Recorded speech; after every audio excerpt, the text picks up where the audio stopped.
It's Blake's Buzz Live.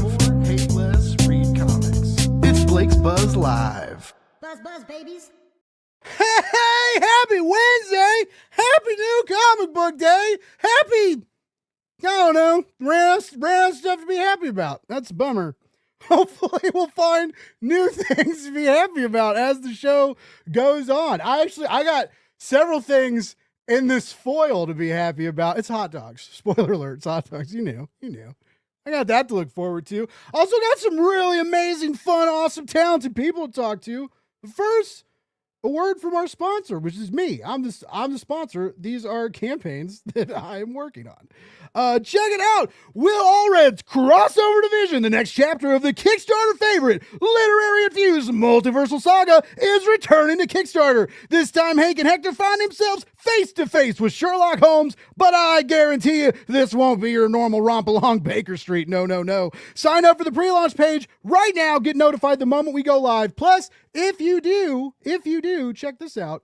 You can get first crack at getting that Tula Lote variant. Oh my goodness.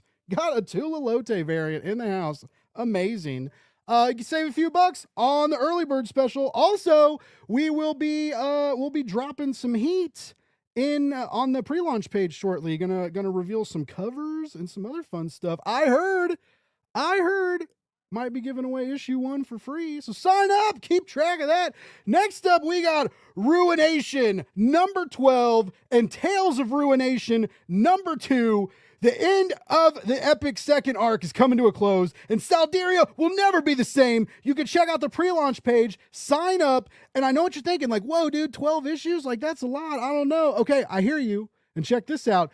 You go there, you can download the first issue absolutely free. Check it out, see if you're into it. If you are, you sign up for the pre-launch page, you party on with us when the campaign goes live. And there's going to be early bird specials, there's going to be bundle specials, there's a trade. So if you want to get caught up in those 12 issues, we are going to make it super easy. Click that link. Guess what? All the books we talk about tonight, there's links in the comments. You just go to the comments, you click the link, you go support indie comics. It's a super amazing deal that we got going on. Finally, Booked for Life. This one's a little different. It is not a comic book. It's actually a book teaching people how to be life coaches. Blake, what are you talking? None of us are life coaches. No shit. I'm not either. What it does though, Brian Cohen is a marketer and he is an author coach. So what's cool about this campaign is you can go and at the first tier for you sign up for the digital tier basically, and it gives you an add-on list of live seminars, live streams, other ebooks about marketing your book, marketing it on Amazon, stuff like that. Might be helpful to writers struggling with, what to do after the Kickstarter, what to do between campaigns. Some of you have graduated from Kickstarter to direct market, right? Or, graduated is maybe not the right term there, but, like some of you have moved from Kickstarter to the direct market, right? What do you do now? He can help you market your books. It is pretty neat. By the way, if anybody's running a campaign, hi, my name's Blake. I work with Laguna Studios. And if you have a passion project or a comic book and you aren't sure where to start with crowdfunding, Blake's Buzz and Laguna Studios are here to help. From crowdfunding, campaign planning, and page design to marketing, fulfillment strategy, full service campaign management. We got your back. Reach out. Let's build something together. Speaking of Laguna, got a hot campaign going from them. The X series, Enter the Laguniverse, season 97, part 2. I lied because we don't have a link for this one in the show notes because I added this late. Oops. But that's cool because we're still dropping stretch goals. We are unlocking jackets, unlocking merch. It's really cool. Very exciting stuff. You should check that out. If you follow me or Laguna, we've been posting links on Instagram. They're going real hard on Instagram, doing crazy stuff on Instagram. It's good times. All right, let's talk about comic books. Some of these people were here the other week because I don't know if anybody was paying attention. The other week we had the Civil Disobedience crew on, right? And we were talking about this anthology, and it had a ways to go in funding. And it did a leap. It did some leaps and bounds, and the Kickstarter community came together. And we're going to talk about that tonight. We're going to talk about campaign strategy. We're going to talk about how to weaponize social media in a sense, right? How to weaponize mailing lists, what to do in crunch times, right? Other than biting your fingernails, eating one too many hot dogs, and refreshing the screen, right? We'll see what other tricks some of these folks have up their sleeve. But let's get into position, because we really need 4 hands to do this, because there's a mixer over here, there's a mouse over here. I have to read. Yeah, reading's the hard part. That's where we I know it's a comic book show and it's about books, and I sort of work in publishing, but it's fine. It's fine. All right. Who's up? All right, let's go. Where are we at? All right. First up, let's see here. We're reusing the intros from the other week, everybody, by the way. So guests, please don't get mad at me. But it's the enthusiasm is still very, very real. All right. The first guest we're bringing out is part of the Milestone Initiative in 2022 and wrote Ancestral Recall over at Ahoy Comics. He was here the other week. He works in libraries and he's really, really cool. Let's bring him out. It's Jordan Clark. What's up, dude? What's up? How's it going, man? I'm good. How are you? I'm good. I need like a fade out to that. I feel like people aren't buying that it's not a live audience. Well, I think I don't know what maybe I can do. Get some like cutouts in the background. Or... That would be sick. That would be so like get like the Ninja Turtles and Batman, like the ones they have in the comic book shops. Yeah, that would. I think that makes it more believable, right? Yeah, that's we're building a community, one cardboard cutout at a time. How are things? How are you feeling after wrapping up a very big Kickstarter campaign? Yeah, I mean it was kind of touch and go there for a while, and I think all of us were hopeful, and feeling like we were going to pull through. But I think that's the thing about Kickstarter sometimes is that you're kind of slowly watching the numbers either go up or not move at all. You're kind of like, oh, but I think it's a testament to everybody who put all the hard work into the book, and then the support that we got from the comics community, which we're definitely grateful for. Yeah, it's I'm so stoked to talk about one of the big things, because you always hear about like that final 48 hours and how like magic can happen, right? And we really did. We watched magic happen, and there were some naysayers out there. There was some naysayers. There was we talked about him on anyway, there was a Reddit post about this, and people were like, I can't believe it. Anyway, it was and then I looked, and it was that same guy that we talked about last time that Tyler talked about. Anyway, we'll get to that. We'll get to that e-drama. Let's bring out. Let's bring out. Let's see who. Oh wait, is that right? We've got another Milestone member. Oh my goodness. Let's go. Another member of the Milestone Initiative, as well as the writer of All the Devils Are Here, Crash and Troy, Mezzo, and the Twin Blades. Let's go, baby. It's Jared Luhide. Yeah, back again. What's up? Yes, with a worse camera. We've devolved over here, I got fancy headphones though. You've been hitting the gym. You're looking good these days, and they get you online in low res. I'm sorry, man, but I'm proud of you. You're looking good. Oh man, I always talk about how it's like I don't even do it's like a nice side effect, right? I'm just like a crazy person, and this is sort of what I do need to do to function as like a human being. And that's really like ultimately what the goal is. And so, it's nice. It sucks the camera doesn't work, but it's not going to like send me into an anxiety spiral. So like I'm good, I'm glad to have you back again, and I'm so happy for the whole crew. What you guys did on this campaign. Everybody campaigned really hard. I felt like for 3 weeks it was y'all were everywhere. You're on a lot of podcasts, and you had different creators going over here, different creators going over there, and just we're really, really smart about the social media, I feel like, and got the community together, which was awesome, and we'll get more into that as the show goes on. But yeah, I'm always stoked to have you on the show. I love you, and I'd always love to know like what you got going on, and it was cool because you're doing a lot of different things right now, and comics aren't necessarily your number one focus at the current point, and everybody gets real excited now when you come out with like PR for it's like, oh shit, what's Jared doing, and I don't know. It's not just me. It's not just me. Everybody, like a lot of people are like, oh shit, Jared's promoting something. Yeah, and truthfully, I like that, right? Like not in just an ego way. That's definitely like a part of it. But coming back to do this in particular and the lead up to it, and when we finally got to talk about it, we finally got to talk about the teams that were involved with it. It was really cool, and everybody knew that it was going to be a big deal because everybody knows that like every time that I'm involved, and it's not a me talking about how great I am, even though I'm more than happy to do that. But it's like I feel like people know that I have a reputation of taking a big swing. If you put something in front of me, I'm going to just go as hard as I possibly can. I'm going to try and do it the best as I can to make it dope as hell. And that's all that I really want to do. And it happened that this one definitely lived up to the hype even before people got to read it, so that was very, very, very cool. Very cool experience. That's a good goal.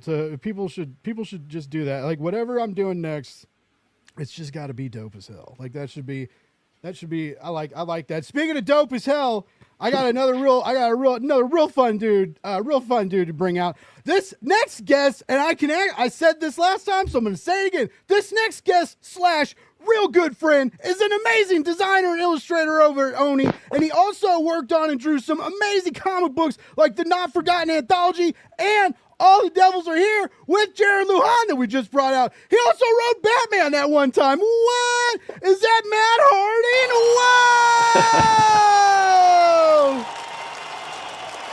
Whoa! What's up?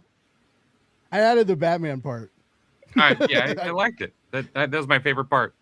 Yeah, you got to add the fucking Batman part. Like, come on, man. How you doing, buddy? I'm good. I got a question. Have you you've been drawing a lot of Star Fox diddles and doodles, doodles lately, and you're working on that zine. Have you got to play the new game? I don't have a Switch 2. Oh my god. No, but I played the old one. Well, that's a surprise. Matt, I want you to look under your seat right now. I'm just it's not that kind of show. It's not that kind of show. Damn. Yeah. It's just a bottle of Pepsi. It's a bottle of Pepsi. I was going to say that should be the next Kickstarter. We're just trying to get Matt a Switch 2. Yeah. Give Matt a Switch 2. Oh, yeah. Man. Yeah, we gotta do a GoFundMe or something. I want it. I mean, I do want it. I hear it's pretty fun. Well, all right. I had a whole bit worked out, but that's dead. No, I'm just kidding. Now that I've crushed you, right? I also want to say, Jared, it's good to see you. It's good to see you. Hey, you look good.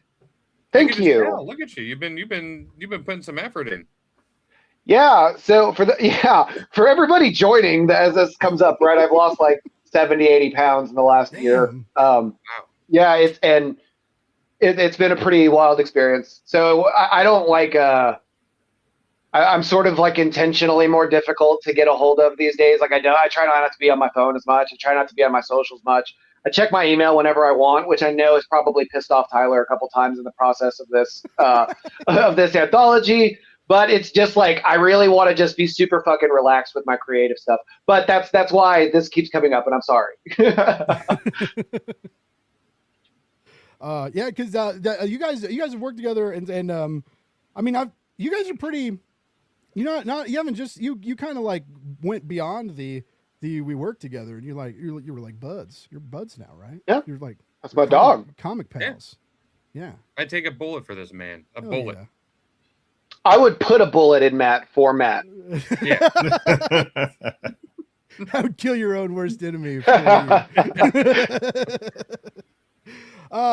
Speaking of, his ears are burning because he's still backstage. We got one more amazing person to bring out. Finally, last but never least, he's co-owner of Away Blue World and responsible for getting all of these amazing creators together and launching a wildly pertinent Kickstarter campaign during a wildly pertinent time in American history. The campaign was an uphill battle, but they made it through, and it's time to celebrate with Mr. Tyler Gentana, baby! Yeah. Everybody on the this panel worked so hard to get that book out and to rally the troops and get everybody going. And I'm so happy. I'm so happy for everybody. I'm so, I just, the vibes were good. The community was shocked, and everybody was like, whoa. I just surprised them. Yeah. You didn't believe in us, and then we just showed up. What was it? How did you do that? This campaign guy, wasn't all that surprised. Yeah, it was close. I was a little worried at the end there, but I mean, those things can happen. Yeah. Well, you had a real strong start. Like you had like a surge of thousands of dollars, right? And it does like normal Kickstarter does. It like you said, it ebbs and flows, and it has a big lull period. But what I'm curious about is, a lot of people would give up, and I don't say that as an insult, but a lot of people would pull the plug on the campaign before it ended, right? And be like, we're going to relaunch it. Yeah. And I so respected like riding the wave, pushing to the community. What was your guys' strategy like that final week? Like what were you thinking and talking with each other about? Well, one, I didn't want anybody to be stressed out. I didn't want anybody to be down. If we were going to do this, I wanted to ride like a positive wave, not please help us, begging for us, that kind of thing. We did put together a plan. If I needed to cancel it, I would have. And thankfully Kickstarter lets you cancel all the way up to the last minute, and just would have relaunched in September. Because I think one of the issues was the book wasn't very complete yet. It's hard to know when exactly to launch it. And, so, and I'm not going to like fully blame that on it, but I think it would have like helped if we came back and been like, now we're practically done, and have a lot more to show. And so I was totally cool with it. If that's what we have to do, that's what we have to do. But I didn't want to give up. So last week I was like, there is a plan, so don't worry about it. I didn't want the creators to worry that like, because I never even brought up the possibility before. I was just like, we're doing this anthology and we're going to kickstart it, kind of like thing. So I let everyone know like, hey, this is the plan. If this isn't fun, we'll just do it again. But I'm not, saying die yet. Let's have fun this week. Everybody just do what they want to do. Share as much as they want to share. I've scheduled these podcasts. Who wants to come on? Let's just make, a good week of it. Because, I mean, even the anthology itself, it's about a serious topic. But, like, if this isn't, like, a positive thing in people's life, if people don't want this, then, like, what's the point? So, and, Kickstarters do that. They will definitely drag in the middle. And so if you're not at a good spot, you can kind of have to, like, be in it for a while. But once you show that you get close, I think people can get excited about it, and the gravitational pull will get you there, and that's what happened. Oh yeah, write that down. Gravitational pull. I thought we were going to talk about mailing lists, but we're going to talk science. All right. Do a lot of you? I know a handful of the creators do have mailing lists because I'm subscribed to them, right? But what was that one of the things that in the final week, in the last few days, maybe even. I mean, the mailing list in the final hours isn't super great, right? But like, like a day or two notice, or like, as the last week rolls in, were you able to kind of rally? I mean, there's a lot of mailing lists, a lot of potential opens in the group of people you had there, right? I didn't bring that up. I like to look at it like this is my campaign, and everybody else knows what they are willing to contribute. So I never tell people you have to tell your if they had other Kickstarter campaigns. I didn't want to be like, you have to tell your backers this, or you have to put this in your newsletter. I mean, everybody, if they have a newsletter and they have a campaign, they know that's a possibility. Yeah. So no, I didn't actually. I just sent an email and said, do whatever. We're pushing till the end. Join us in any way that you want to. We have a mailing list, so I figure if I got people on that. So we sent that out when we launched in the last week. Matt's running the hot dog count. I'm running the tally. You said 40 hot dogs. I'm counting. Oh, okay. Yeah. I mean, let me know when you're ready. I got mine. It's been sitting here, and I'm hungry. So. Makes me want a hot dog real bad. So it's like I got that's the ones I have, that and applause on my soundboard. Those are the only two sound effects I have. Well, no, that's so I like that because I would have been yelling at everybody. I would have been like, Probably the smart I'll thing to write do. it for Yeah. you if you need me to, but we're sending emails now. Yeah, maybe on the next one I'll be more like not so much so forceful, but like here's some templates or suggestions or things like that. Yeah. Well, shit. I think we're gonna talk longer. You want me to keep I talking? do want to say, like, about the mailing list, right? I think that the mailing list was part of the reason we had such a good pre-launch and a good building of that first 48 hours that we had. Because the Wave Blue World does have, a lot of shops. I'm on the press list for it too. So it's got a good, healthy mailing list. I was pretty sure that was why we had such a good start. And I'm a big believer in the pre-launch. I'm a big believer in building that up as much as you can. First 48, the only thing as important as the last 48. So Yeah. I felt like it was a nice organic push from that. Oh yeah, I like that you said that because I'm it was quite a while ago. You launched a really good newsletter about about your beliefs on pre-launch, and you talked about like scheduling out like cover releases, like things you like. This is like a month before the campaign. It's like a month of content leading up to the campaign, trying to get. I stole that. And I preached that to clients. I preached that to my blog. I preached that. So like, every Kickstarter I work on, I'm like, no, like the pre-launch, like we have to get the pre-launch up ASAP. And it really seems to be that and giving away your first issue are like my two big things right now. Like, especially if you've only got 2 issues, maybe don't give away the first one, right? But if you've got a trade out already, or you're in your 12th issue or something, that's my big deal. Focus on like really don't slack on pre-launch, and really consider like putting a link to the issue 1 for free on the pre-launch. I charge people money for that. I just gave that to everybody for free. So like, but you put that into like before I ever was working with clients. You put that into me like through your newsletter is the power of that. And it's funny, man. So many people still don't know. The other day I talked to a small publisher who was like, "Hey Blake, if we hired you, what would you do to this campaign we're getting ready to launch?" And I was like, "Well, first of all, your pre-launch page has nothing on it." I was like, "You could like a little solicit, a cover, some art, something." And they were like, "What? You can put stuff on the pre-launch?" I was like, "Yeah, man." I was like, "You could treat it like a campaign page. Like put stuff on there, send out another email blast saying, 'Hey, take another look, check out some of the art. You'll get more signups." And they did.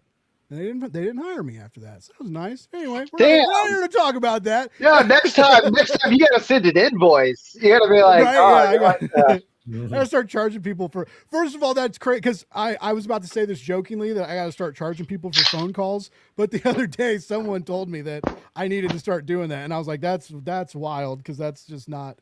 I never thought I would be that kind of person. By the way, we got people in the chat. I want to, before we keep moving through the conversation, Ken is saying hey to us in the EXP because, by the way, we are live streaming on both my channels and the EXP network right now, which is awesome. I love them.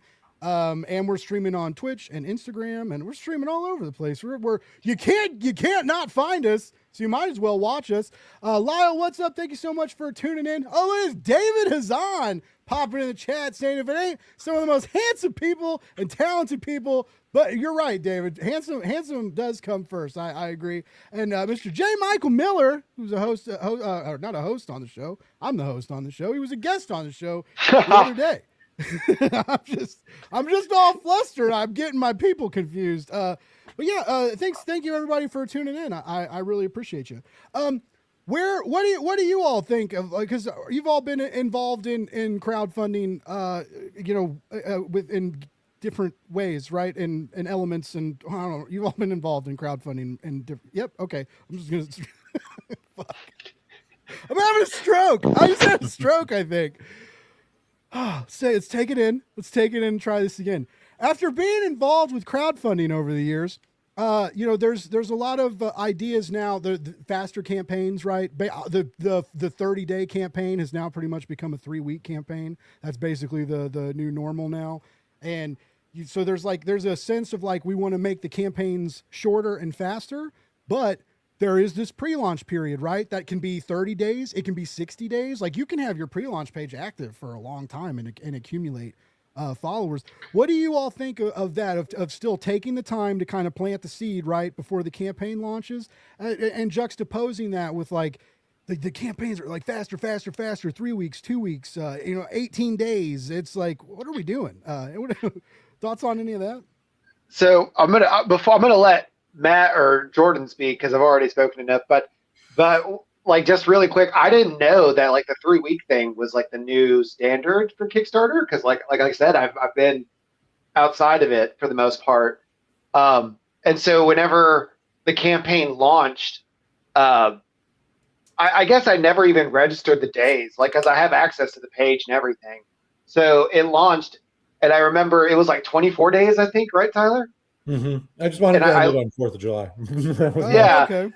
And I looked at Amanda, and I was like, "Oh, we have like 24 days to do 25,000." My wife is named Amanda, for everybody who doesn't know. And I was like, I think Tyler's trying to fucking kill me. Is exactly what I just said.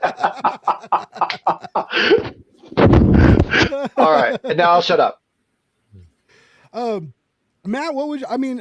You've been doing stuff like on your own, kind of on your own website, and not doing crowdfunding. But if I also know the other day you were encouraged to do when you busted out like the pizza box comics and stuff. Everybody was like freaking. Dude, Jared, you should have seen it. Like everybody was freaking out over Matt's comics. He should pay me for exposure. It was amazing. People should be freaking out about Matt's comments all the time. Absolutely should. But it was like they were like, "What? It's in this pizza box and what?" And he was like showing it off. That Kickstarting or crowdfunding, whatever way you went, would alleviate some of the like production cost, like when you're doing fancier slip cases, custom boxes, things like that. It would alleviate some of the costs. Is there still like? Are you ever? I mean, do you still think about maybe doing anything like that, or are you just not really? Maybe. Crowdfunding stuff is difficult, as everybody here knows. My philosophy behind it is I think like you guys were just talking about is what's the standard and all this, and I think it's really hard to tell what is gonna like hit and what's not, and actually I don't think it really even necessarily matters what the product is. It's like a weird thing of timing with like it's just like certain things will just hit. Like I remember there was a guy, the fucking am I allowed to swear? I am, right? Sorry. Sure. The fucking potato salad guy, you remember that dude? No. Oh yes, I do. Like his whole life got made by a drunken Kickstarter launch at like 3 a.m, right? Like it's hard to know. It's just it's hard to know what the perfect set of circumstances are that's going to bring something to like $2 million and what's not, and so much work goes. It's like, so like you were saying, the first 48 and the last 48 are the only ones that matter, right? But it's those other like 700 hours that are in the middle that are just brutal, and it kills your confidence, it kills your soul, it kills your time, it's incredibly tiring, and I almost feel like if anything needs to be revolutionized in Kickstarter, it's like what to do with that middle time, like something has to happen there where it becomes something other than just trying to get people to back it. Like, I don't know, maybe you can make it a video game or something. I don't know, something like this is on you. You have to do like a quick time event. I'll just learn. Let me. You got to hit the buttons in the right sequence. Yeah, like a quick time event. Yeah, there you go. I like that. So Laguna right now for the X jackets, they have all these. The comic school has all these interns, which is crazy because when I need help, I can be like, "Hey, are any interns?" Like I'm remote, but I can like send a message in Discord and be like, "Hey, I can like control a little group of intern minions and be like, oh, I'll do things." It's pretty awesome, and they're all excited. And I was talking about this the other day. They're not using AI. Like they did like some stickers for the campaign, so they hand drew them and stuff and scanned them. Anyways, it's so like the younger generation not using AI like really kind of gave me a boost for comics that I needed. The younger generation is rebelling against AI. Yeah, they're everything. Like they're getting off the that's what's they're getting off the internet. So like all our social media, our marketing, like what's We want to say hi. What's up? Have fun eating. It's a guest. Join us. I'm the only one eating a hot dog here. Are we eating here? I was so Like, hungry. really eating one hot what kind of dog, hot man. dogs are you eating, by the way? I saw stuff on it. Smash burger hot dogs. You know, Oh smash. man, I'm Okay. just doing air fried hot dogs and ketchup. Oh, well, I Yeah, I picked didn't one know up if there on the was way home. there was a dog embargo if we were supposed to wait. Oh, no, I there's- don't know, I couldn't wait. It was like right in front of me. Yeah, So. the dogs are always Only got barking, one. Jordan. I would have gotten Okay. more if you wanted one. I wanted one. Blake, there you go. Number 2. Like you promised us 40, right? It was you who promised 40. I don't know if I there have was a 4 hot contest. dogs. I don't know if it's the Mandela effect or whatever, but I remember him saying 40 hot dogs. So there was I some think big that was fights just- around. That was just the start. I think 40 was like the warm up. Danny was the one who was like, Oh. "I'll eat 10." Like, oh, Yeah. what are we doing? Are we I being think- serious? I think both Danny and Leo were talking big on there, and they didn't show up. I usually do 3 hot dogs a show because I thought about it the other day, and everybody's like, "Blake, you're gonna have a heart attack," and I was like, "Okay, sure, bud." Like, only rich, like poor people can't have heart attacks. Yeah, they just die in the You gutter just like have Edgar Allan heartburn Poe. and die one day. Like, Or people can't. Fuck. but they were like, "Oh my god, look, you can't like the stuff you eat, the pictures you post. I can't believe you're not dead." And I was like, "Thanks, friend." Anyway, Threads is great. If you guys aren't on there, you should get on there. But I added it up there. I was like, man, if I eat 3 hot dogs a week, that's like 100. That's like 160 hot dogs a year. That's if I don't eat hot dogs any other day of the week. And I'll spoiler alert, gentlemen. I eat hot dogs a couple times a week. Damn.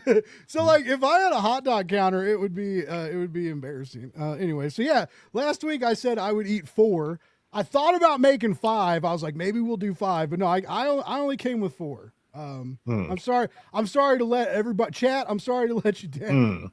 What Punk Rock Chris says 4 and he's halfway. Yeah, I'm trying, man. I'm trying.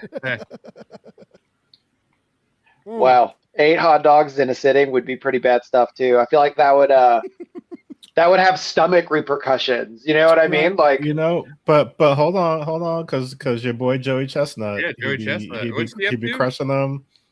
What's he up I to? think he ate like almost 60 Wow. at the last one. But he's Are you eaten, really like 70 enjoying them before. though? Like they're like when you He guys ate- start no. like pouring water in your mouth to He's dissolve at the bread. 83 hot dogs in 10 minutes. Joey Chestnut doesn't eat hot dogs to enjoy them. He eats it for America. Okay. Yeah, Damn that's his it. job. It's his patriotic duty. He Yeah. eats hot dogs because he enjoys America. Yeah. That's what's up? Damn. Andy V's in the house saying he once had a cereal ranking segment of a podcast he hosted. Realized that eating too much cereal was yeah, well, that's why I don't put I don't know if I sugar on the believe hot that. dogs. Andy. I think you could eat cereal a lot. By the way, if anybody who likes to, if you're a video game person, Andy is like, like the late 30s, 40s crowd that we're still gamers, but we also fall asleep on the couch early sometimes. And it's you don't always have tons of time to play. Anyways, I really like his podcast because he talks about, being an older person gaming, not like a 18-year-old on Twitch who's like, I've been playing for 36 hours. Rah! It's like, we can't all do that. I say as I'm like trying to stream on Twitch, whatever. We're not. I'm like, I can't do that, dog. I got to pay my fucking bills. Like, if I would have told my wife I'm going to stream for 36 hours, she'd be like, you better find somewhere else to fucking live. That's what happened. Like I had a couple of campaigns get delayed because of like art and some other Kickstarter stuff, and because like Kickstarter loves to put campaigns in timeout right now, even whatever. But like they were like, this zombie versus vampire book, there's blood in the art. I was like, yeah, it's zombies and vampires, and it's very animated and it's not realistic at all. It's kind of gnarly art. And anyway, they did not like it. We're working on that right now. Anyway, I started streaming and I got everything set up, and I've been doing like late night test streams to make sure things are working, and I don't really announce them. And they like people have been kind of watching them, and I got everything working. And then this week, like with the Laguna X campaign, like I've had to make so many I made 40 backer kit ads the other day. Wow. Like, shoot me, it sucked. it was like, and they wanted like four different resolutions and all this stuff. Anyway, so like I've been just like hounding like stuff for this campaign, and I realized like, man, I haven't streamed in a week. I mean, I've done the show. I do the show every week, but so anyways, you just get busy, and like you said, like you go where there are things that pay you, and playing video games does not pay me anything. It costs me money, is what it does. Unfortunately, it's like it keeps costing me money to do that. But yeah, anyway. I know you all came here to talk hot dogs and video games. Which, yeah. Jordan, what kind of hot dog are you eating over there, sir? It's Nathan's, as God intended.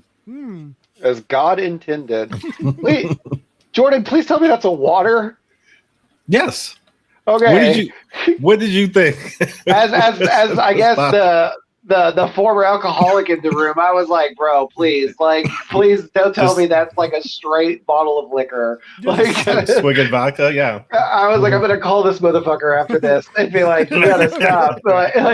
He's like, no, it's flavored though. It's got the flavor on it. There's got to be a vitamin in there somewhere. Yeah, I gotta tell you, I'm glad I quit drinking before this Kickstarter campaign because, especially at the end too. Did you quitting for good, or just taking a break, or?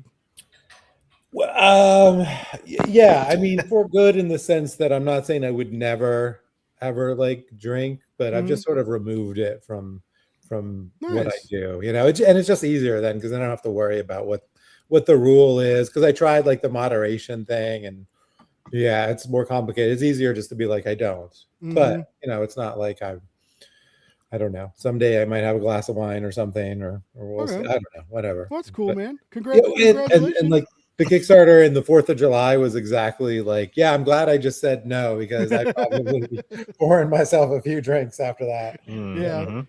Do you think that's cool. that Joey Chestnut wrestles with eating hot dogs like alcoholics wrestle with drinking alcohol?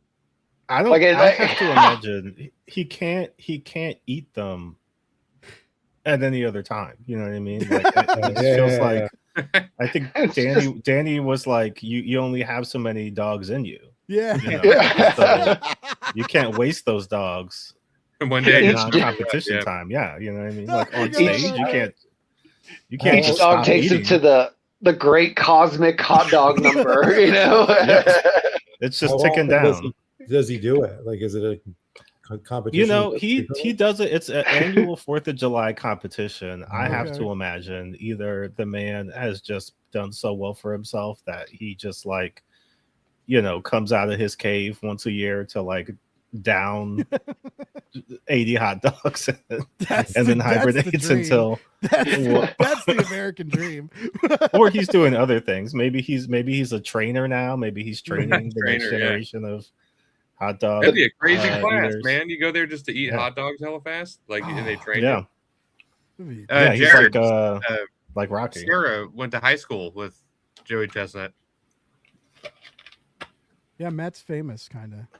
Not me. I mean, Sarah, my wife. But you're like your husband and wife. You share that fame now. Share that fame. Yeah, you guys both went to high school with Joey Chestnut. I'm two. What is that? 2 things away from Joey Chestnut. Yeah, 6 degrees. She's also a great designer at home. Joey Chestnut. Like, you just say. Oh yeah. I could. We went to. The one time I've seen a competition eater eat one time. My buddy and I went to this all-you-can-eat sushi place, and it was like it was like a special event. And this like local like dude from Kansas, and he was like ripped, right? He did not look like a dude who like ate a lot, but it's like, so they brought out like they had like a like if you ate the sushi in like 30 minutes, there were like 2 trays of it, and it was like there was a lot of like you only paid a certain amount, and like you didn't have to pay like a ton of money, so it was like a lot of rice. There was so much rice in each roll, but he would like take like 3 of like the sushi pieces and like put it like stack them and push them together and just be like. And then he would like get his mouth full like a chipmunk, and he would start like sipping like water into it, and it would like the water would like help turn the food into mush. So it was like and so like the water mushifies the food, so you don't have to like chew it as much, so your jaw doesn't get as tight. It's insane. And so like I was like, just we weren't trying to win the competition. We just went for like cheap sushi, you know. So we're just kind of like eating, and this dude is just like, and it was the craziest thing I've ever seen. That's the difference between amateurs and professionals, dog. You know, Gotta commit. Yeah, it's so weird that's like, it's kind of, you know, as a we talked about like privilege and stuff when everybody was here, you know, last time, and especially in regards of like, you know, telling the story with the news right now, and you know with like the people getting in trouble for doing zines and shit, right? But like there's a certain kind of like a really intense privilege of like, there's a large percentage of the world is like doesn't even have access to hot dogs, right? And then there's this like small percentage of people that like eat hot dogs for sport. Like, you know, it's like it's kind of like poetically dark.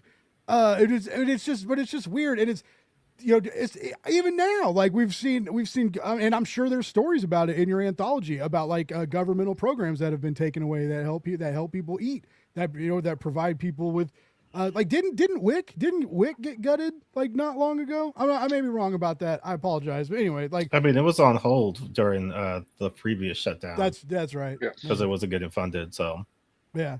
So it's crazy that like I was thinking about that the other day, because I get sent any hot dog related anything people send me on Instagram, right? I get like, so all the hot dog competition happened on the 4th of July, like everybody sent me like videos of him like slurping down dogs, and I'm just like, I'm watching this table of people eat, and there's like hundreds of hot dogs like vanishing in an instant, and I'm like, man, people are starving. I'm like, this is crazy. And I laugh when I'm nervous. Sometimes I'm not a terrible person, but it's just right. It's weird. It's weird that's like still a thing. I don't know. Well, what a great time to segue into my favorite topic: consumer countries and production countries. So this goes back to the 19th century. I'm just joking, but I could talk about that all day. I won't, but I could. 19th century German political philosophy. Let's go. Yeah. I'm not like unintelligent, but I'm not as well read as I used to be, and I don't read a lot more, and I'm like the news. I keep trying to, I try to stay current, and it's just like, it makes me sad, you know. And here's a good. Let's actually talk about this book. How do you you're dealing with this Kickstarter, right? You're dealing with a country that is acting like it doesn't like a lot of the creators involved in this Kickstarter, okay? And you're trying to tell these stories, you're trying to fund this thing, you're trying to make a difference in indie comics, because it's a big community deal, and it's got a big message behind it. You got people online talking against you, reminding you that we don't want, you know, politics in our comics. You know, you got people in the news getting arrested for making political comics. It's a stressful time, and you're in it, right? You're living in it. You're having to go to work in it. You're having to raise families in it. You're also doing this Kickstarter in it. All right. So like, how do you stay excited about these projects, stay passionate about these projects, and not like go over the edge, not go too far into the dark side, not go too far into the hopelessness of it all. Like, oh, they killed another person in the street. What are we gonna, you know, like, how'd you kind of how'd you keep your excitement going and separate from the doom and gloom? So the first thing, right, is that hopelessness is a tactic. The idea that you are helpless and that you can't do anything and there's nothing to be done, and fighting against that idea was like the original thesis of this book, right? Mm-hmm. Like we wanted to tell people stories that would motivate them to get them into their neighborhoods, to get them to do something political, to resist or rebel, whatever that means to them. Because, and like, again, right, like I grew up on the border, and I keep going back to this when we talk about this because it was such a central. It's such a central part of who I am. But like I'm used to the government hating you. You know, I hated the fucking Border Patrol for like a decade and a half before anybody else decided they sucked too, right? Like we got shaken down from them all the time. I got told terrible things from Mexicans that had joined the Border Patrol. So there's like this sort of feeling that like you if you give into it, you won't get anything done, and that's what they want you to do. So getting this book done, getting it done in a way that would put stories that are both like inspiring and reaffirming and uplifting while still being serious and down to earth, but also we wanted to give people resources so that they could be effective in their own communities, because you can do something. You can do something right now. You can do something today, tomorrow. You have opportunities all the time. Sometimes it's as simple as, and like, again, that's one of my favorite parts of the book is like, sometimes it's as simple as just reaching out to your neighbors and spending time and understanding your community. And sometimes it's as, extreme as sabotaging a plane, not that I am legally suggesting anybody do that. Really quickly. Somebody take copper from your local data center. They love that. Somebody has paid a lawyer a couple of times. So I just think it's one of those things where that was the sort of the central thesis of the book, is getting people to not fall into that and to instead see that there is something they can do. Nice. Yeah. Gordon, what about you? I guess, sorry.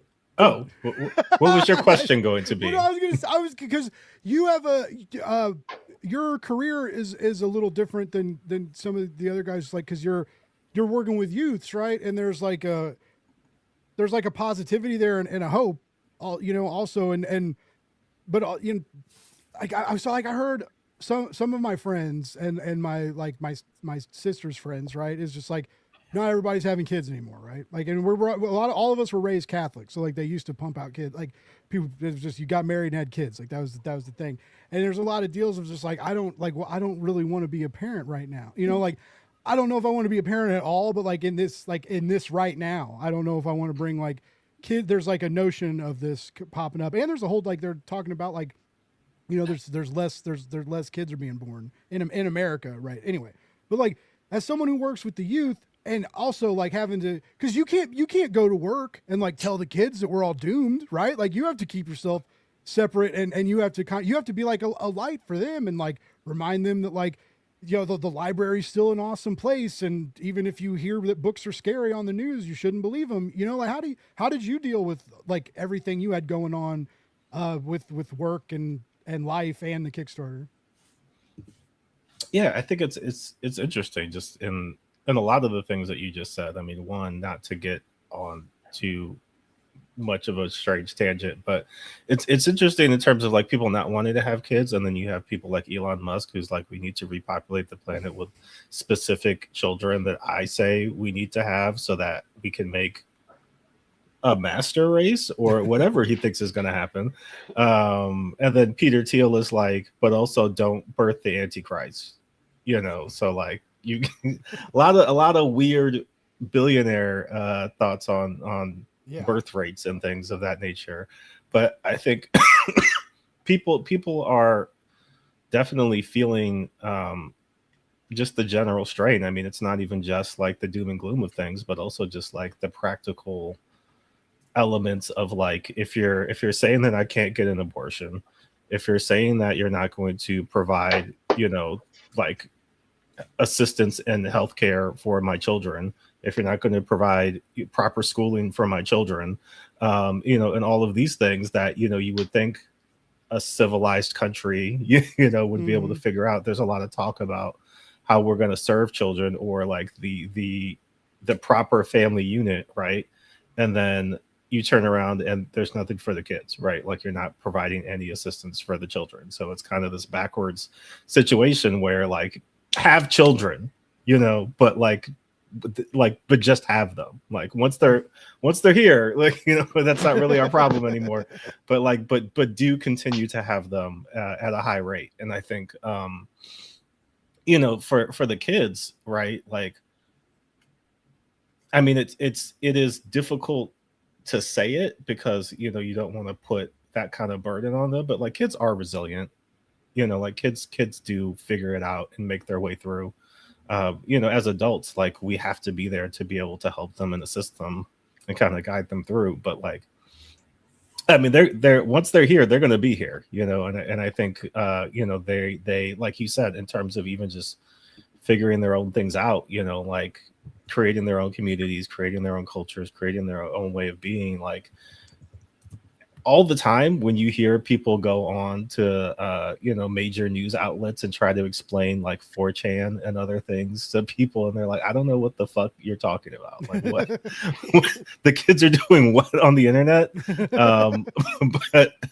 But that's the thing. I mean, when they don't have places to go, right, they do go to these alt-right spaces, these manosphere spaces, these other spaces, because a lot of, you know, what could be given to them is being cut off, whether that be, you know, funding for the arts, whether that be you know, funding for just general career development, whether that be just general opportunities, right? Whether, you know, they're trying to get into colleges, but you're taking away Pell Grants and you're taking away, you know, like all these other things that are giving them access to just the general stuff that they need, right? So I mean, I think for me, what's important about this book in particular is just a lot of what Jared was saying in terms of like the way that people are often tricked into thinking that politics is something beyond them. They're not smart enough to get engaged in it. They don't know all the things, you know, all the senators and, you know, people in their local community.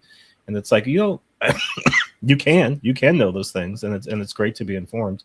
But you can also know that, like, you know, my neighbor down the street, she doesn't drive and she has, you know, she's immunocompromised. She needs food. How can I help her, you know, fix that? You know, I see a lot of kids, you know, playing in this like empty lot over here. There's not really anything. Can we turn that into something, you know, to give them a place to go and play? You know, just stuff like that isn't, people may not view it as political, but it definitely is in terms of how we come together as a community. And you know, it's not all marches and, you know, organizing in that way. It could just be allowing people having spaces, whether it be a library, whether it be you know, a restaurant, whether it be, you know, like a comic book shop, you know, just like you can come here, you can be safe, you can have, you know, your space to exist, and, you know, not have to worry about any of the crazy stuff that's going on. So like this book, I think hopefully will give people the tools that they need, you know, in terms of being able to look at stuff that way,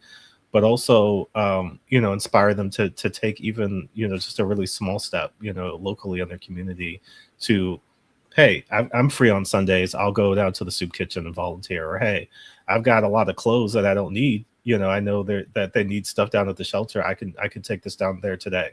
Yeah. You know, just those small things can make a big difference.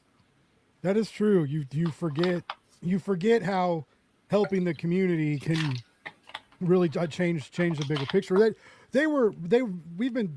I've seen political pages, and like that was kind of like a narrative for a while, right? Like it starts at home. It starts with community. Like if we want things to change, and I agree, and I love that we're bringing in, because that's all Kickstarter is it's all community, right? Without community, it doesn't work. Like it's the crowd's in the name, right? It's crowdfunding. People come together and make this thing happen. Matt, you came at it from like a different angle because you work with Jonathan, and you kind of were, Jonathan's a vet, right? And so you were kind of that's kind of where your story came from, right? Was that perspective? That's kind of what you were talking about last time. Yeah.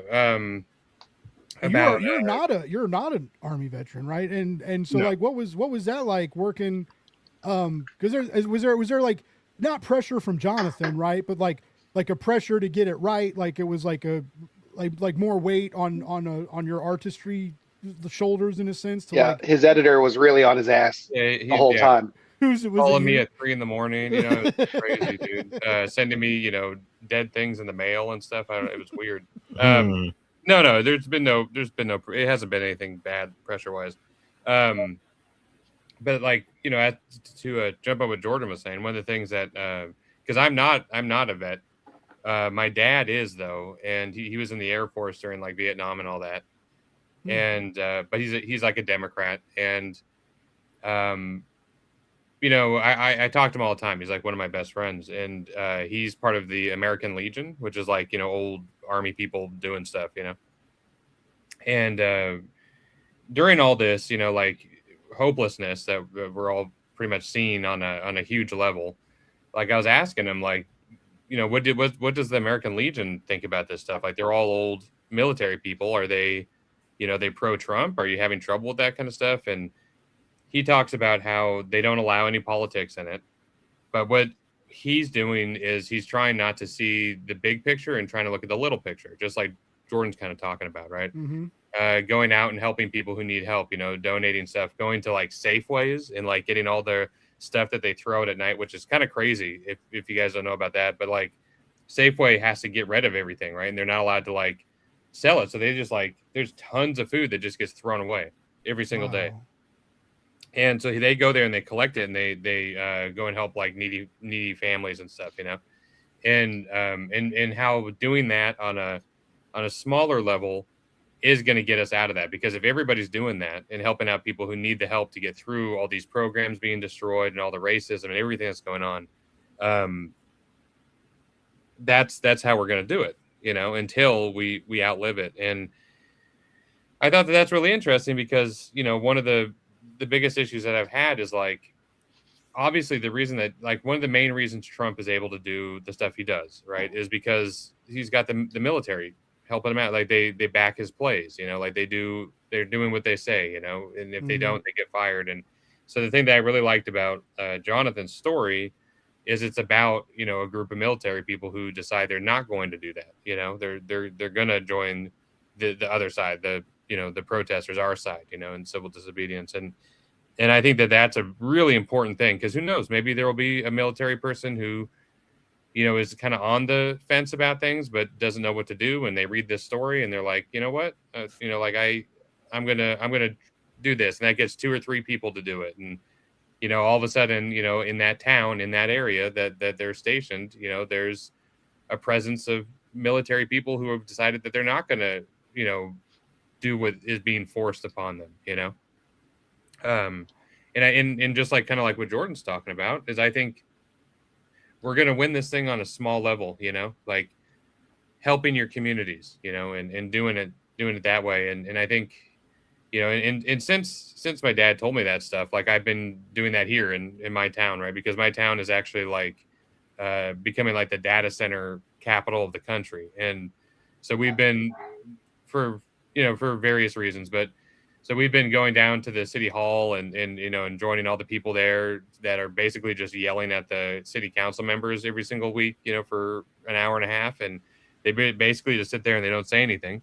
But then now they're starting to relent, you know, they're starting to push back some of the promises that they've made to these companies, and like they've given them tax breaks, and they're starting to decide not to do that stuff. And it is making a difference, you know, just this little group of people, which is, you know, 100 people out of the, you know, thousands and thousands that live in the town. But that one group, you know, is making a difference, you know. And I think that this book exemplifies that. And I think that it's, you know, I think it very much can make a difference, you know. That's cool. Oh yeah, man. I like that. Also, didn't your dad, it was you talking to me about your dad a while back. He like wrote a book about aliens. Yeah, he did. Yeah. Do I have it right here? I think we talked about this. Your dad sounds like a really cool dude, man. That's awesome. Yeah, he worked at in New Mexico. It wasn't Area 51. It was an underground base in a mountain called Monzano, and it's decommissioned now. So like now he talks about it. Sorry, I'm looking around because I know I have it like right here somewhere. Anyway, he was like an MP. So like it was mainly scientists that were like on this base. Like they go in there and do sciencey stuff. But like he would just drive his truck around with his his partner and and patrol, Wow. And so they would see all kinds of weird stuff. That's and yeah, he wrote a book. And I did the design for it. It's here somewhere. But yeah, we're editing it right now. We have like a couple of proof copies, but I'm going to be at a convention in August, and I think we'll have it ready for that. And he's going to do like a signing. Cool. We're going to have like a shared booth, I a while back when you first told me about this, the offer still stands. If you guys want to do press for it, I'd love to. If you guys want to come on the show and talk UFOs and aliens, I would be. Oh yeah, I mean, so all about that. It would be amazing. Just yeah. Anyways, just selfishly for me, I'm not saying I'm gonna like make your dad rich, selling but like. That'd be so rad. Because remember when like aliens were mysterious and then the world got so crazy? Like the government was like, no, actually, like we put the videos out on YouTube and no one gives a shit. And it's just like, what? We're like too busy doom scrolling to like watch real evidence of UFOs. By the way, Paul left a cool comment while we were talking about some of the heavier stuff. And Paul with the AA Comics and Cards says he's been they've been political forever. Captain America had Cap punching the Don. Well, and then like, I mean, yeah, what I always go, of course, like that iconic cover and just the idea of like Captain America, there's a man dressed in a flag is a visual metaphor, cannot not be political, right? It's political forever. It's propaganda, really, is what it is. It's good propaganda. The fact that it was before the United States entered World War II is by its nature political because it was endorsing a position that was definitely being disputed at the time. So, like, not to be the history guy here, but that's literally, like taking a side in a political debate. Mm-hmm. Well, even like, exactly. Yeah, I was going to say those first Superman comics, he's beating up the landlord. Mm-hmm. Like, he's not fighting Lex Luthor or anything like that. And I think it's interesting because comics originally were mostly purchased by immigrants and people who didn't speak English because it was easy for them. It was cheap, it was cheaper than a lot of other forms of media. And it was helpful for them to learn English, because it was written in very like simple sentences that they could pick up. But it was also relatable to them because again, a lot of this stuff is coming from places that are like not the mainstream, and so it is like, yeah, I'd also like to punch my landlord, like, go Superman, like, this is great. Like, they're in those spaces as opposed to kind of the more politically correct media of the time. Comics were always kind of subversive in that way and political in that way. It was lowbrow. It was lowbrow medium. That's like a thing Alan Moore is always kind of complaining about. Whatever he's giving a very just criticism is that, like, at one point comics were a working class medium, and so that, again, right, like Civil Disobedience pays tribute, I think, to that by its nature, right? Is this is a book for working class people because this is a working class stories. This is a working class issue. But comics were the spinner rack, 99 cents, $1.99. You could roll it up and stuff it into your back pocket after. It wouldn't make any difference. It didn't matter.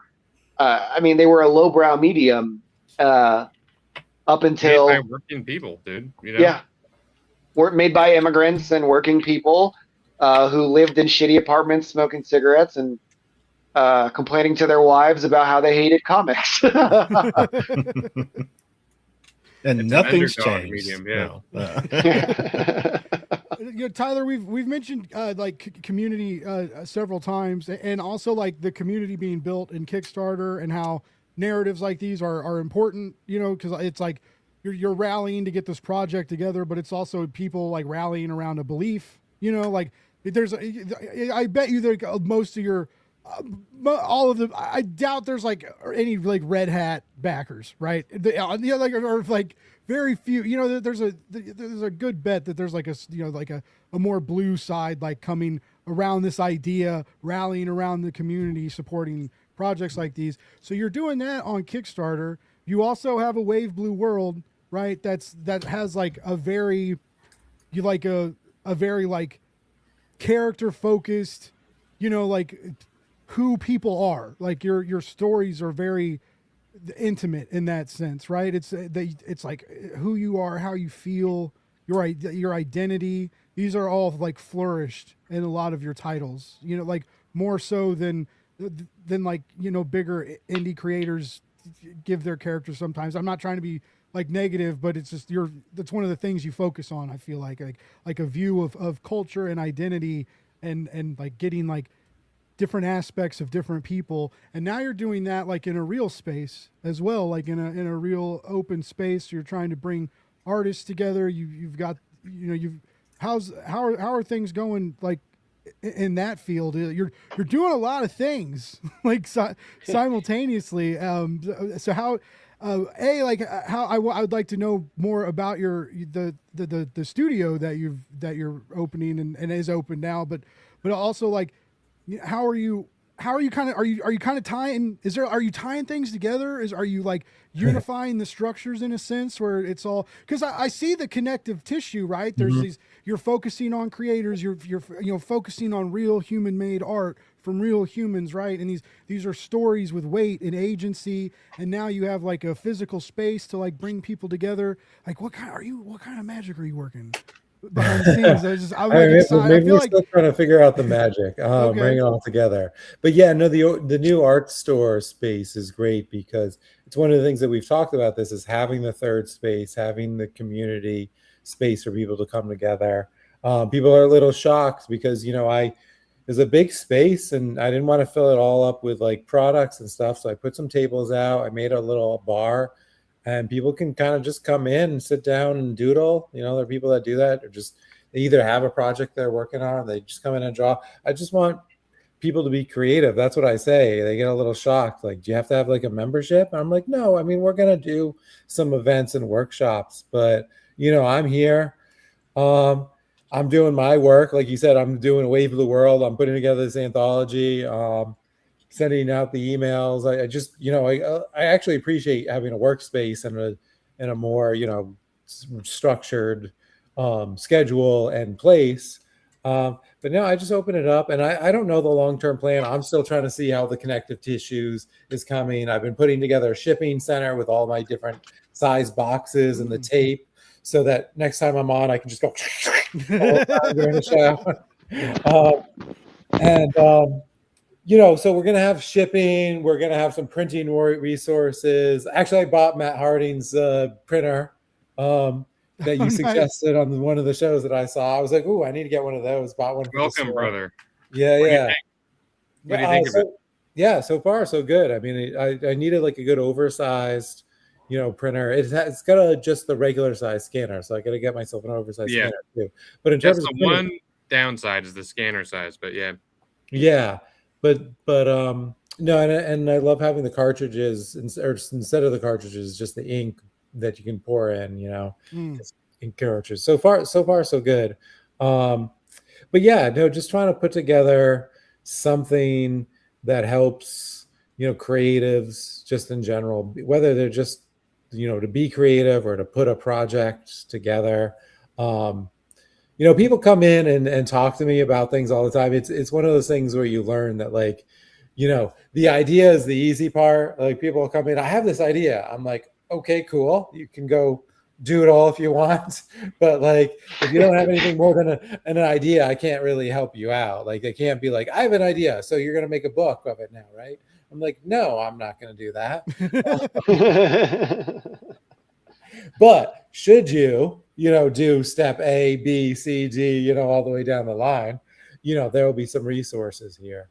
And then, yeah, I think, much like putting together an anthology and,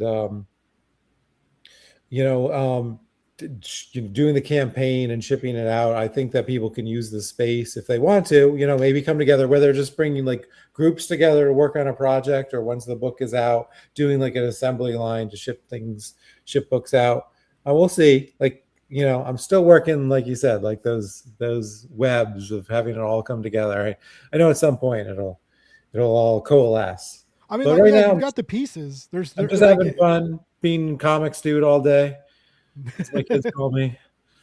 Comic book dude. Hey, there's way, What's your dad? way He's a worse comic things to book be dude. called. Even especially by children. Yeah. Kids will say shit and don't realize that they like took years off your life with that statement, you know? Like they're just like they just call it how they see it. So yeah, if there's like, hey, yeah, I'd take that. There's your you should start a show. So start live streaming. You know, Yeah. you can't don't eat hot dogs. That's my thing. Maybe you do No. nachos. I don't know. No, I had Whatever. mine done. But like, yeah, I tell people this all the time. Like, if in any creative scene, because I've been watching stand-up comics do it and it works well for them.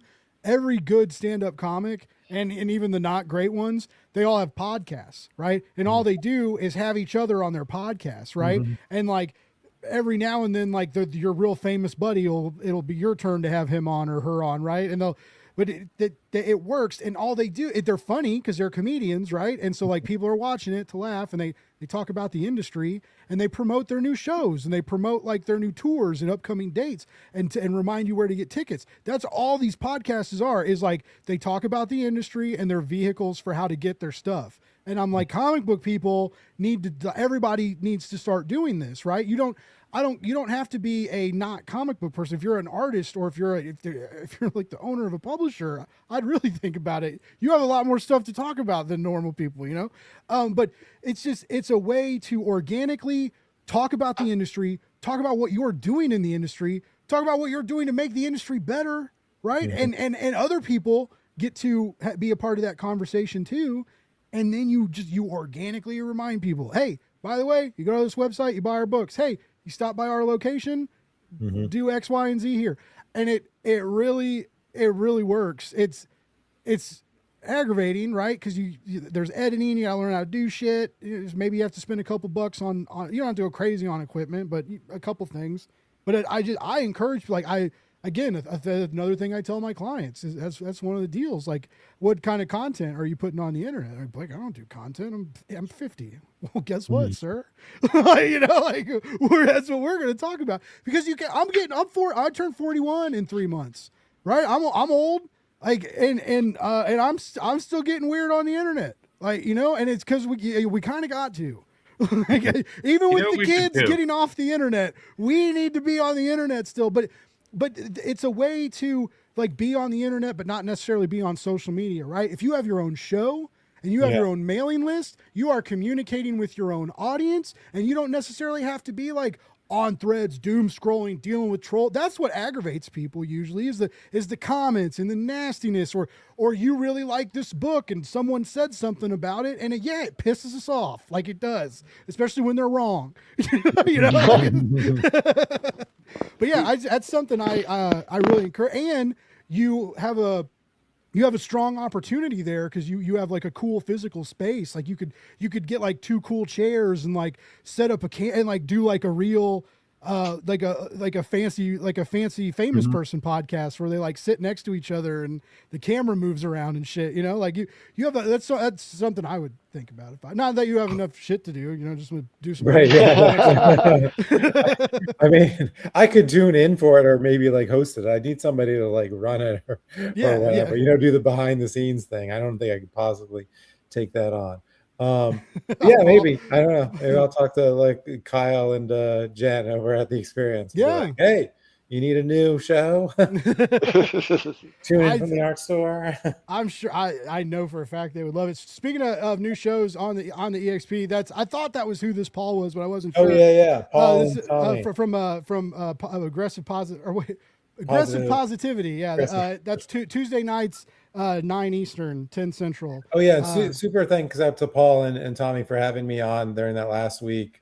That was a great show. Highly recommend it. It was a lot of fun to be on. So thanks, Paul. Thanks, Tommy. They're good dudes. When I got to go to Comics Pro, I got to like hang out. Like we got to meet in California, and I don't drink. I haven't drank in a couple years now, and everybody knew that they were cool, right? And now I was doing something else in California, and I was having a good ass time doing it. But like everybody kept being like, Tommy kept being like, Blake, come on, man, I got Diet Dew. I was like, all right. So I was like everybody. So everybody offered me Diet Dews instead of beer. That was cool. But yeah, it was great dudes, like super fun to hang out with. The retailer community is so cool. Oh, they wanted me to ask you that because you didn't you end up doing a retailer tier for the did anyone take you up on it or? Oh, I know Jen got like the 10 copies. Nice. 10 King. I'll have to look. I know Tommy backed the project. I'll have to look. Yeah, we sold a few of those. It was, you know, yeah. I think we did like I want to say 8. Did we? Yeah. Nice. Well, the last, yeah, you know, I mean, I'm almost in a haze. I lost track. I was like watching what rewards went until we get to the end. You didn't have all your Kickstarter metrics out in front of you, ready for the show. You didn't think I was going to ask serious questions. You thought it was just going to be hot dog challenge. Yeah, exactly. I got my hot dog. You thought Yeah. it was just We were going to gonna be talk hot dogs numbers. and no graphs. Yeah. No, that's I dig that because my Oh my yeah, old job. yeah, 8. Oh no, that's a book plate. No wait. Yeah, I don't know. 5 and 4. Yeah, so 9 total. Nice. Wow, 5 people got the 10 books and 4 people got the 5 books. That's a good amount.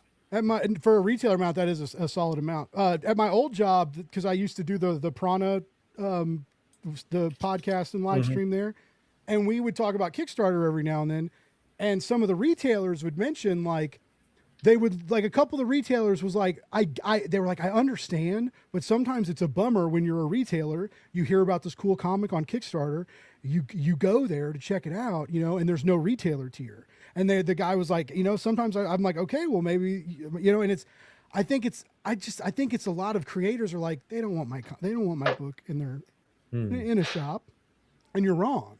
Because they're very now it's a hard sell on Kickstarter, but there are a handful of shops and more every month, more and more as the years go on that have indie crowdfunding sections in their shop. Like I said, they're few and far between, but they are growing.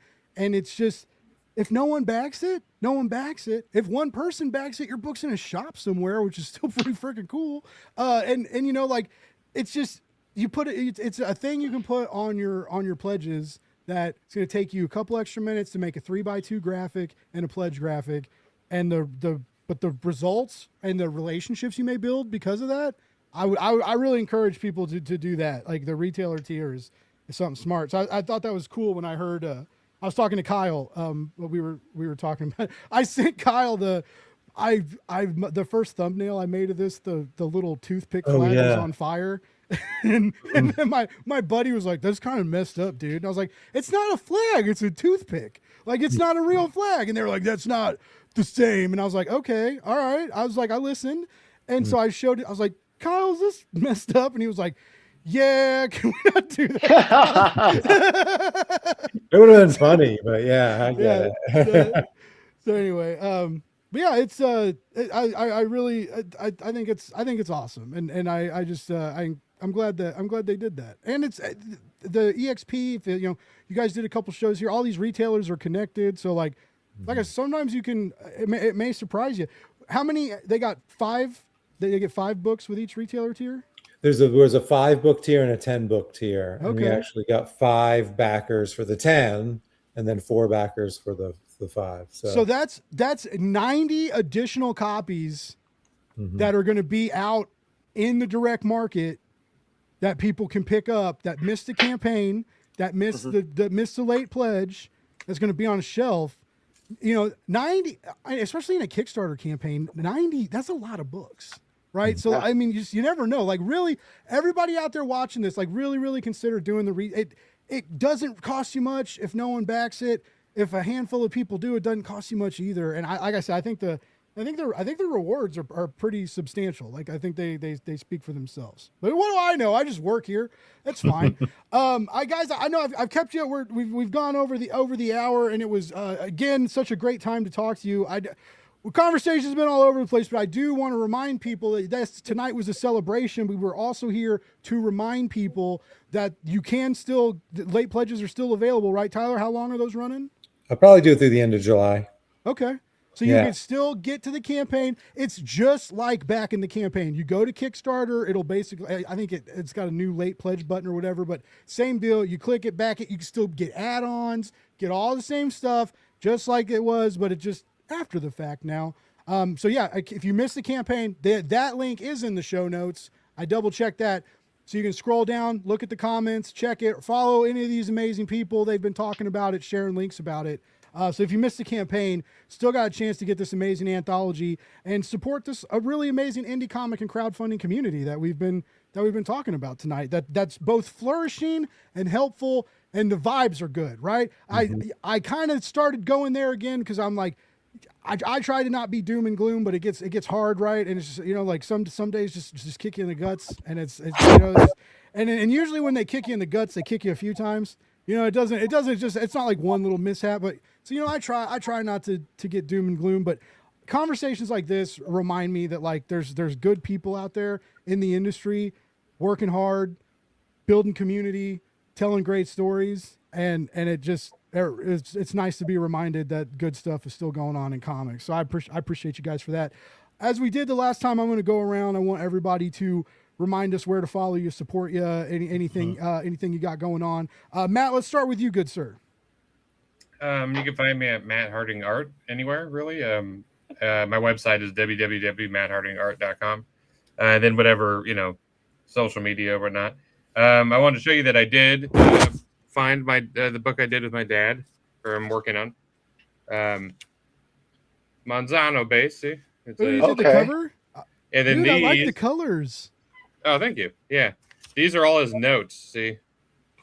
Handwritten notes. He just sent me the proof back with rubber band tape around it with all of it on little tabs. So are you like editing this for him too? Are you going through and doing his notes and stuff? Yeah. Hell yeah. Oh, dude, that's okay. So That's you guys dope. you guys have to come back and do this interview. I did like the interior illustrations and stuff, and my other brothers did a couple of things. It's got alien illustrations inside. Oh yeah, dude. Here's so one thing you have to know about this is he took the real story and then he like blew it out into like straight fiction, Yeah. and just like Okay. kinda, but like here's like a dog alien thing that's like through the fence that I got to draw. I got to draw a lot Oh, of that's cool awesome. stuff. Yeah. Oh, dude, yeah. You guys are coming back, and I want to read it too. Yeah. I'm just listen to me and my demands. I want this. I want that. Like Tyler showed up. I was giving Matt my address so he could send me stuff. That's how the show started. Yeah, I'm sending It's him ending with me being like, send me more things. Yeah, but we'd be happy to come on, dude, for sure. I'd be stoked. I love I won't go into why I love aliens so much, but I grew for a long time as a child. I was very convinced that I was not going to make it to adulthood and I was going to be abducted by aliens because I used to watch Sightings all the time and X-Files, and like right when like Fire in the Sky came out, it's like I was walking around terrified every day, guys, that I was going to get abducted by aliens. Anyway, now I'm really into it. And then the other thing is I have that Star Fox comic. So if you see me at a convention, there we go. I had to like put my face by it. If you see Your me at camera is the worst marketer for you. Anytime you try and show your stuff, it hides it. It's like the Facebook algorithm. If you see me at a show, I'll have these on me. I'll be at San Diego, Rose City, Cape and Cow. Nice. And I think that's it for the next couple months. But if you see me, San Diego's next week. Yeah. Are you doing that, Tyler? I'll be there. Yeah.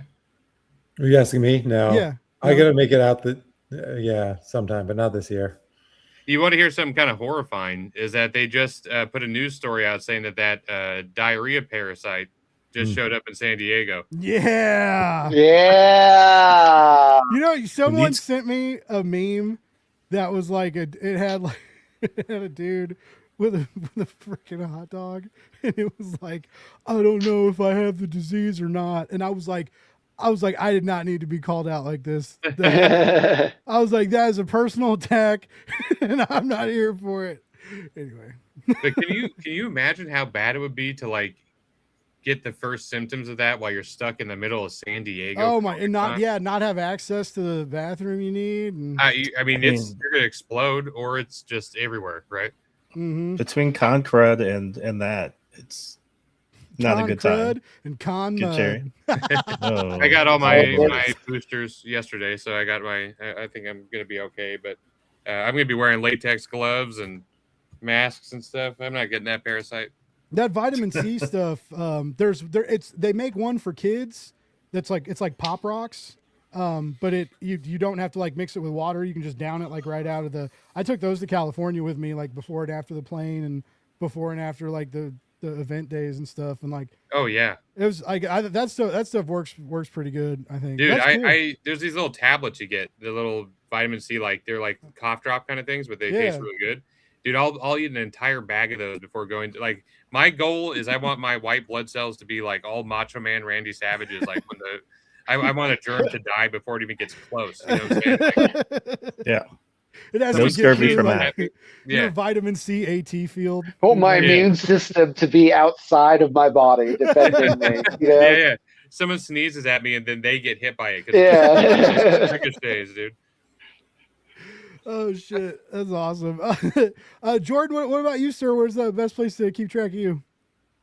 You can keep track of me on the internet at JRSosa18 on all the social sites, where you can find my work. I have a podcast that I do called White People Won't Save You, where I talk about white savior films with my friend Cameron. So this week we're watching The Interpreter with Nicole Kidman, where she saves a African diplomat at the UN.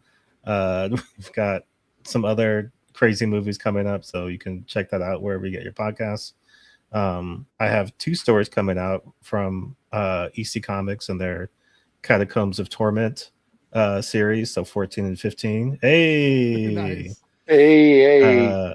So final orders for 14 are this coming Monday, and then the next one will be out in September after that. So let your stores know that you want that. Nice. Yes. Pre-order your comics. It's a big deal. And yeah, that's hell yeah, dude. That's so cool. I forgot. I need to check out your podcast, because I remember I have like the memory of a stegosaurus. They have very tiny brains, and I'm assuming that because of their walnut-sized brains, they didn't have great memory. But I'm not a paleontologist, so I could very much be wrong there. I don't even know if paleontologists know about dinosaur memory. Anyway, I forgot about your podcast and still want to check it out, because it's not going anywhere. Yeah, it's and I remember The Interpreter. It's such a good hook. It's not just I'm just a dude who eats hot dogs and talks about comics for an hour and a half. Like, damn it. I mean, we could also eat hot dogs. You know, we can find a way. Copyright infringement.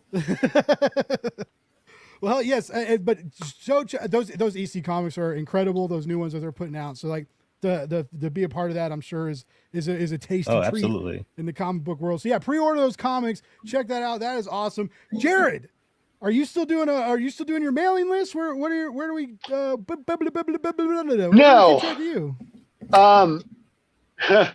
So I am thinking about relaunching a mailing list, but it's going to be through my Ko-fi, whatever the hell you pronounce that.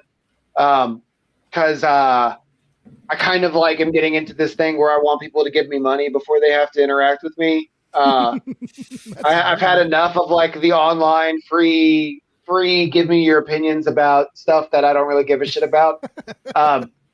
So I think that's like where I'm heading. But I'm right now I'm on Instagram and Threads, just at Jared Lujan.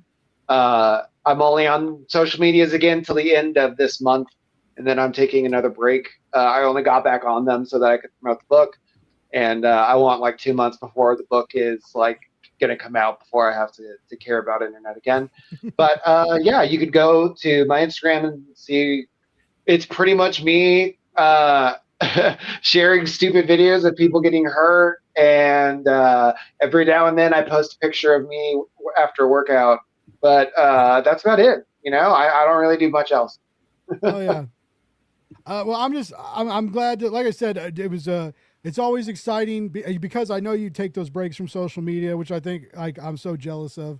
But you know, when we see you come back, it usually means like there's a cool project or something new on the horizon, and you know, you really came out swinging this time, right? Because it's just, I don't think any of us knew. You were like, there's this thing, and then Tyler was kind of saying there's this thing, and then it was this way bigger thing when it really got announced with all this amazing talent, big names, and now it's happening. So yeah, I'm super stoked, and for your short emergence on the internet, I very much appreciate you swinging back on the show because I'm always stoked to have a good time talking to you, man. I love you, dude. Appreciate Always you. happy to come in. Love you, bud. Hell yeah, Tyler. Last but not least, you got, like I said, you got a lot of stuff. You've got the space. You've got the late pledges. You've got the publisher. Hit us with the details. Let us know where to go. I mean, on social media, you can either look up a Wave Blue World or Tyler Chintana. I've got a personal and a business account, which I both run and just chat with myself and support my, post on one, jump on the other and like it and share it. Do that. The awbw.com, as you said, the Kickstarter is still live for people who want to get in there. If you're in Brooklyn, downtown Brooklyn, we've got an art store where we have art supplies and creative space and printing and some shipping stuff. You can visit us there. This weekend, I'm going to be at the QBCon. The Qbert School is having their own little convention on Saturday. I'll be there. They sat me between two former teachers of mine, so I can listen to them tell me how much of a pain of an ass I was in school. But yeah, no, that'll be a fun show. So I'll do that, and then Baltimore, which I think Jordan's going to be there as well in September. And just New York Comic Con. I got into Artist Alley, so I'll be there. Hopefully, we'll have the book by then. That's my plan. Cool. But we'll see. Well, we got to get going, but that'd be sweet if is ready for New York. That's exciting. Also, just cool to. A lot of people have problems getting in Artist Alley at New York. So it's always good to know that great comic book creators can still get tables there. Yeah, no, I was excited. I was like, I have no idea. I'm like, hope they let me in again. I was like, yeah. I'm worthy. Yeah. Matt, we did you, right? Am I losing it? Did I just space out? No, we did, Matt. All right, You sweet. saved me for I was that. about to ask you again. I was like, You could find me Matt Harding art, that's right. That's right. And we talked about your dad's book. I was here. I was physically in the chair at the show. I didn't leave. I didn't go anywhere. I just spaced out. I'm recovering from that stroke I had earlier. It's fine. It's fine. Everybody in the chat. We got paperback. You were too late. It's fine though. Thanks for coming in and saying hi. By the way, Matt, Paul says they'd love to have you on Aggressive Positivity sometime. They're good dudes. And I mean, yeah, you could go on Hype Oni stuff because they talk about. They're retailers, so they get the books already, so they can talk about new stuff on Tuesday. It comes out Wednesday. I'd be happy to. Hell yeah. Look at me making dreams come true. Relationships happen. Hey, always a good time on Blake's Buzz. Everybody in the chat who left comments, thank you so much. Like I said, there are links for all these comics to check out. Please consider late pledges for this. Please consider pre-ordering the new EC books for Jordan. Those are amazing. They're amazing anthologies. So well done. They're all a blast to read. If you don't like reading them, you're stupid. Sorry, that just slipped out. I didn't mean that. Can I tell a little story about that real quick? Just like a 1 minute story. So when we found out that we were getting the EC license at Oni, our boss Hunter, who's like the madman behind all this. Yeah. It was such an important thing to him that he brought a historian on into our team meeting, just to tell everybody the significance of what we were doing and how important it was that we do a good job with it. And everything that EC has meant to just comics in general, you know what I mean? Into kind of what we were trying to do as Oni. So yeah, it's really cool to have you coming in and adding to that voice. Appreciate it. Sweet. Yeah, no, I mean, it's a dream come true. One of those bucket list check off things. I get to work with Valentine Delandro. That's crazy. So I'm very much. And it's not. I guess my point is it's not like they don't take it lightly who they have write stories. Yeah. You know what I mean? It's a very important book to the whole publisher. Yeah, you guys are doing really cool stuff at Oni.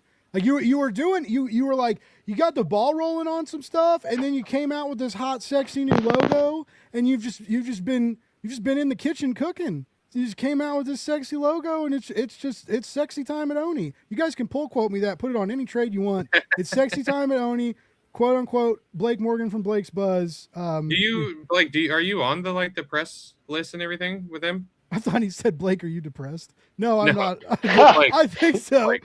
Hey man, are you okay? I just want to. You've been eating a lot more hot dogs than usual. I Dog, know. you know? I know. I think I am, Matt. I was. Until I said that. No, well, no, because I had a lot of press stuff on my Blake at blakesbuzz.com. Oh, I thought you were talking about being depressed. Okay. Oh, no. I mean, yeah. Like, I'm all right. I was. I was really sad, and then I built a gaming PC, and then I was happy for about a week, and then I was like, fuck, we got to pay for this now. Now I'm back to being sad again. if you're not just, I'll hook you up with the guy. Cool. Yeah, I'll double check. I just gotta. I'm bad about. I still get some press emails. I just hate reading comics. That's a joke. They never tell you, and I'll remind you. You don't get, no matter what job in comics you have, you don't get to read as many of them when you get that job in comics, right? I read a lot of my clients' books. I read a lot of stuff we do the Kickstarter campaigns for, and I research my guests, obviously, right? But yeah, it's crazy when you're in the industry, it's really nuts how much you don't get to read comics as much. You think you'd be absorbed by it and always in it and always getting like the new stuff, and you do, right? And then you don't have time to read it, so it's kind of you just don't have time. Yeah. Like I think like I have piles that I just don't have the time, you know. By the way, Paperback Dan says eating fewer hot dogs would be the sign that I'm depressed. So yeah, as long as we keep, I ate more tonight than I usually do. That's because I was just jazzed up to talk to all these amazing dudes. What was Jordan, I just saw I was going to ask your Dupe shirt. We can talk about Dupe in a second. I was just going to ask what the final hot dog count was. I had 4. How many did you count, Matt? I had 2. 4. So there were 7. There were 7 dogs consumed on the show. I'm about to have some hot dogs. I just have to cook them first. Not quite 40, but you know. Yeah, we got. It was close. It was close. I'll take it. Well, I would have eaten a hot dog, but it's dormant. We're just gonna have to have Leah and Danny on the next time, and they're gonna eat the 33 remaining. Yeah, we'll have let me know when they're free, and I'll set up an outside live stream and stream at the grill. We'll do that. Yeah. You gotta have Joey Chestnut on, dude. You gotta have Joey Chestnut on. All right. So talk to your wife. Reach out. Use that high school contact. We'll make this happen. We'll get Joey Chestnut on. We'll really turn the hot dog production around on this show. We'll get it popping and blowing up, and then we bring you and your dad on, and then we make you guys rich on the Alien book. That's hot dog marketing right there. You saw it in action. Hot dog marketing, dude. Then you write a book called Hot Dog Marketing, and then you start teaching classes about hot dog marketing, dude. Hopefully one day. All right. There's no better way to end it than that. Everybody in the chat, again, thank you so much. Remember, love more, hate less, read comics. Click those links in the description. There's some amazing books to check out. Follow these guys, sign up for their mailing list, support indie comics, and be nice.